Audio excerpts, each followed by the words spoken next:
Dear students, according to question number 4, charge Q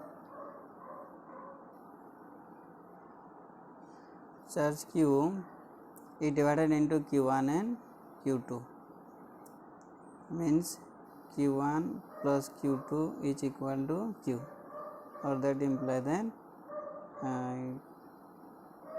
Q2 is equal to Q minus Q1.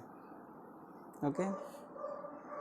Now between the charges Q1 and Q2, let they are kept at some distance between the charges are Q1 and Q2.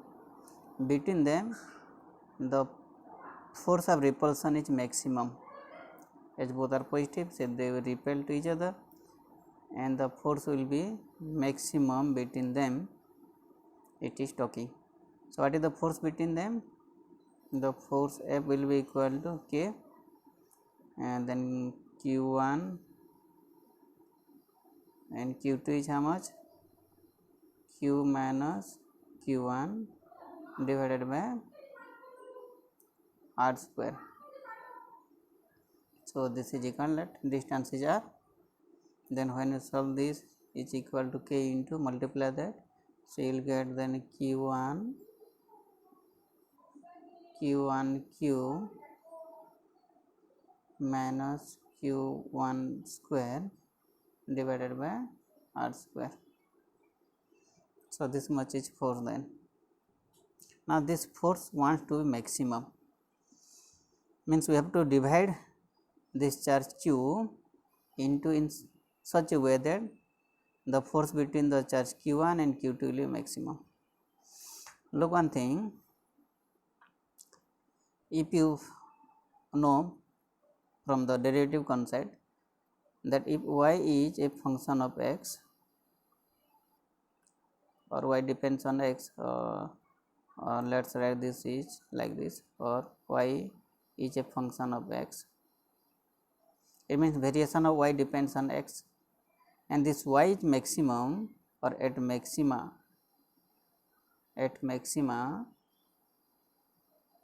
what will you find? The derivative of y with respect to x, this will be 0. Derivative of y with respect to x is 0. Remember, this is the condition for any variation. So here what you see, the force depends on then charge Q1. So this force will be maximum only if, so at maximum the variation of force with respect to the charge will be equal to 0. So that implies when you find derivative of this, so this is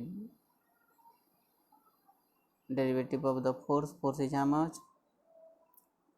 K by R square into Q1 Q minus Q1 square divided by R square. Okay. So that implies this is equal to 0. So that implies, look, when you find derivative of this, this is constant, so K by R square, then derivative of this term is only Q, and derivative of Q1 square is 2Q1. So this much is 0. When you further solve this, you will be getting, you solve yourself, you will be getting Q1 is equal to Q by 2. So if Q1 is Q by 2, then what will be Q2 then? The Q2 also will be, then the Q2 also will be Q by 2. So when you find ratio now between Q is to Q1 is to Q2, then you find the ratio, this one, this will be your 1 is to 1 by 2 is to 1 by 2, After putting the value, to then multiply 2 in the numerator to avoid the fraction, then you will be getting 2:1:1. So this will be the whole number ratio, 2:1:1.